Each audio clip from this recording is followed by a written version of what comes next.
my book, Arrival City, is in many respects a tribute to the work that geographers have done, and other scholars, but most especially geographers, most especially British geographers, I should say, on migration, on urban development, on informal communities, and so on. So in a way, I'm illustrating the state of the art in geographic research with my own observations and first-person notes in this book. I'm going to talk about the larger forces that are behind this move to the urban world, because we have two gentlemen who understand both the ground level stuff in the developed world and in the developing world, respectively, better than I do. But broadly speaking, I think the milestone that was more important than the 7 billion world population, which may not actually occur for another 2 years, depending how you measure it, was the shift that occurred at some point during the 2000s when we passed the 50-50 mark for rural to urban in the world. We are now, we don't know exactly when it occurred, and it's a bit of a nebulous calculation because you don't know where the borderline is, but we're now in a world that is about half rural and half urban. And it's been a very rapid shift. At a point around the end of the Second World War, something like 70% to 3/4 of the world were subsistence farmers, peasant farmers. And that number, in terms of subsistence farming, is now somewhere well below 50%, something like maybe a third of the world, and so on. And when we talk about people being drawn to the attractions of the city and so on, it's a bit of a misleading image in that what has happened around the world since then is more people moving because of changes in the agricultural world. We've finally seeing happen in the southern and eastern 3/4 of the world what happened in Europe and North America and Australasia and Japan in the years roughly from the mid-18th century, from just before the French Revolution, to the World Wars, which is a shift from subsistence level agriculture and a lifestyle based on attempting to support populations to a lifestyle based on much more productive agriculture, which requires far, far fewer people in the rural areas. Generally, you either have food coming out of the countryside or you have people living on the countryside. And it's a very important shift. It's caused the huge decrease in absolute poverty that's happened during the last 60 years and so on. But the mystery behind it is how do people make the move from a mud floor to a fully owned residence in a roughly urban area and so on. And that's what I'm exploring. That's what Robert Neuwirth is exploring and so on, these questions.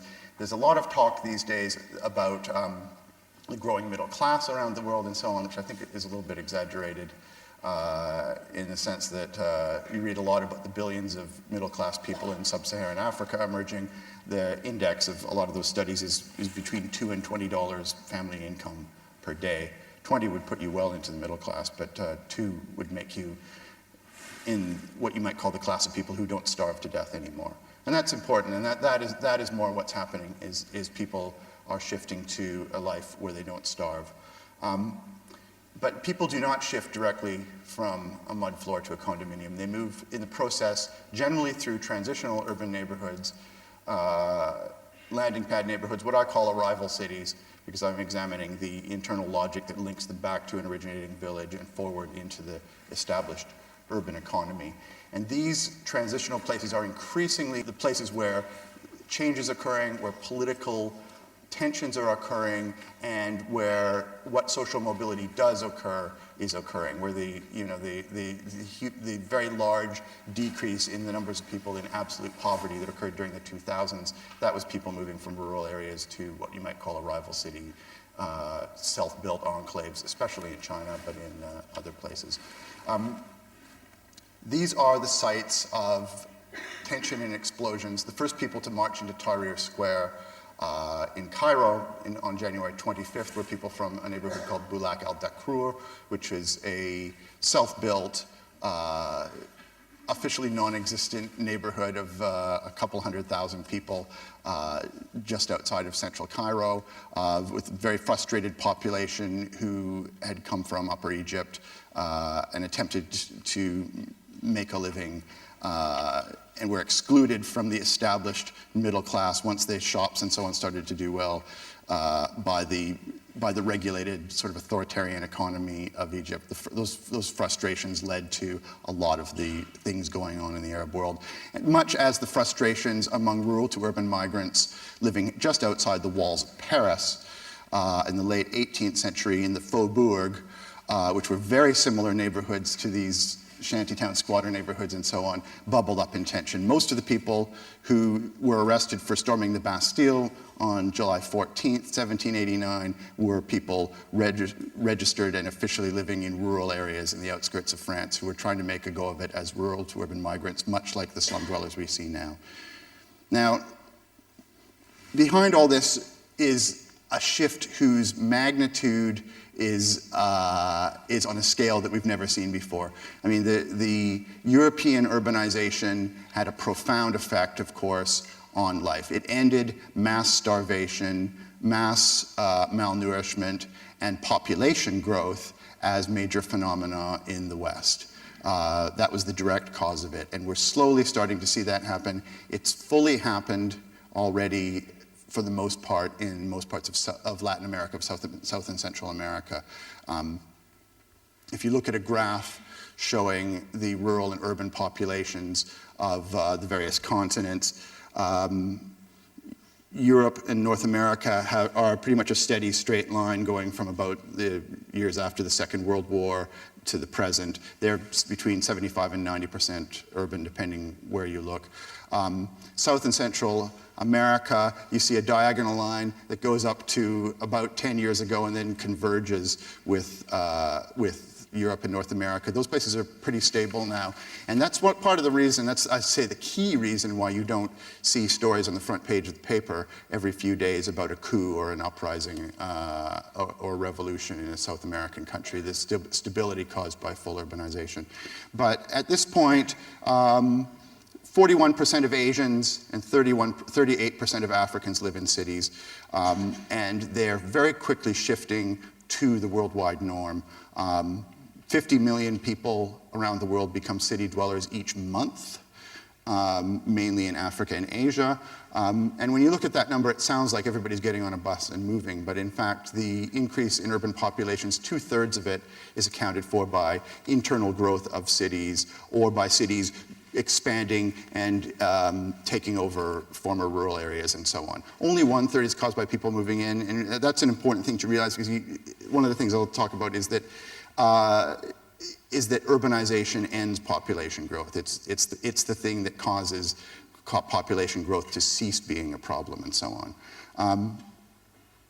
And you realize that when you look at the impacts caused by urbanization. By any measure, almost everywhere in the world, the shift from a subsistence rural life to an urban life, even an urban life in a fairly squalid slum with the sanitary and hygienic problems that the people who live in them are quite well aware of, is an order of magnitude improvement, generally speaking, in longevity, infant mortality, education rates, HIV/AIDS susceptibility, education of women and girls, and so on, and family sizes. Almost everywhere in the world, urban populations have family sizes lower than the 2.1 needed to cause increases.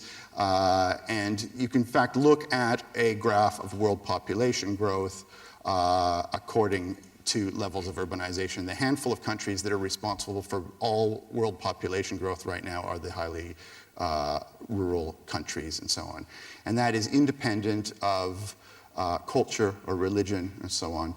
I mean, we can look at Iran as an example, which when it was largely rural in the 1980s had an average family size of close to 8 children per family, I believe, and it had a spiraling out of control population that's produced the very large numbers of young people that you see in Iranian cities now.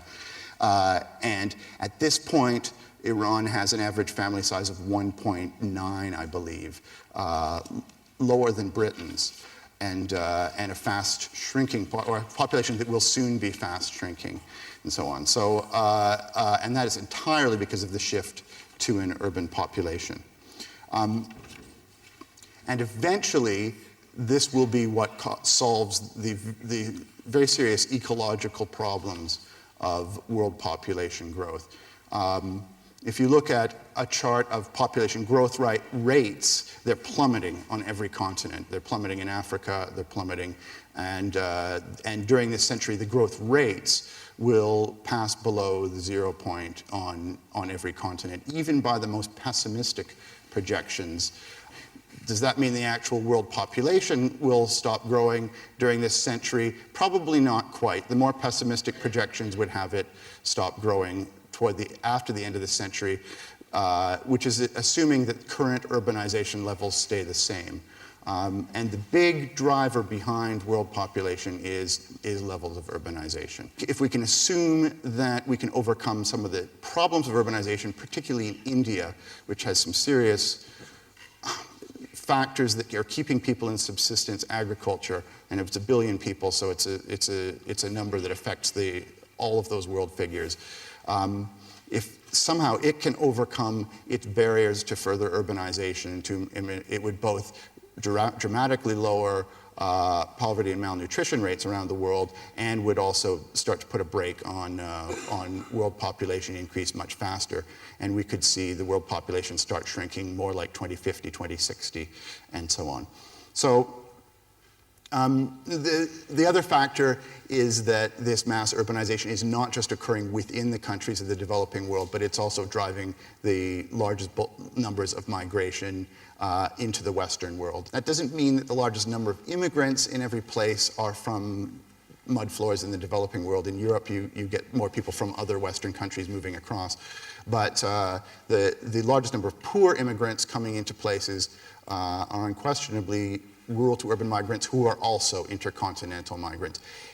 Pretty much all the immigrants who come to Europe from Eastern Europe, from places like Poland and Ukraine, from Turkey, and from the Maghreb, from North Africa, almost 100% of them, over 90% of them are from subsistence rural backgrounds. And the vast majority of people coming into the United States from Central America and Mexico are from rural backgrounds and so on. So what you see in Western cities, and what Peter Bishop will maybe well be addressing, are enclaves and urban neighborhoods formed by people who are both undergoing a cultural transformation caused by moving to a new country, and also undergoing an urbanization process on a large scale. And neighborhoods like Tower Hamlets in East London, like Kreuzberg in Berlin, and so on, are enclaves of people making a rural to urban transition as well as a cultural transition. They are also financed using these urban neighborhoods to finance the development of commercial rural economies in the countries they come from. In the process of this book, I spent quite some time in Sylhet, which is the almost entirely rural district of northern Bangladesh, where almost all the, however many, 700,000 to 1 million Bangladeshis in Britain have come from. And what you find there is that an enormous transformation caused by packets of money sent from people who live in tower blocks and work in curry shops in East London, building shopping malls, and very large palatial, almost baronial houses that develop their own urban economies around the houses. Each of them has 60 to 100 immigrants who come in from poorer villages to work the fields and the shops around these houses and so on. So the tiny amounts of money, the £50 a week coming from East London, are financing this urbanization and so on. And I should end by saying that one of the most striking experiences I had was visiting one of these villages that has been transformed by the remittances coming from East London, and saying there's this huge house that had about 150 people working around it and was visited by the people who worked there twice per year and so on, and had created this huge economy around it. I said, where are they from? Where are the owners? Where do they live now? And they showed me a photo, and it was this place called Bengal Spice on Holloway Road, just north of Nag's Head, which happens to be the closest curry shop to my house in London. And it's not a very good curry shop either, but and it's a little hole-in-the-wall place that the bus goes past and so on. And I was pleased to see that it was financing an entire next wave of rural to urban migration. Thank you very much. Thank you.